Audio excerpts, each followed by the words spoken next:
اپنے سوچ کو پانی کے قطروں سے بھی زیادہ شفاف رکھو، کیونکہ جس طرح قطروں سے دریا بنتا ہے اسی طرح سوچوں سے ایمان بنتا ہے۔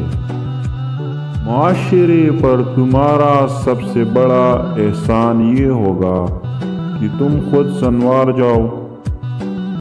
پریشان ہونے سے کل کی مشکل دور نہیں ہو جاتی، بلکہ اس سے آج کا سکون بھی چلا جاتا ہے۔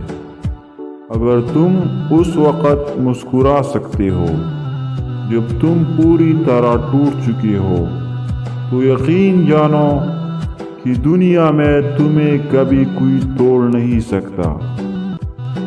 کوشش کرو زندگی کا ہر لمحہ اپنے طرف سے سب کے ساتھ اچھے سے اچھا گزرے، کیونکہ زندگی نہیں رہتی، اچھی یادیں ہمیشہ زندہ رہتی ہے۔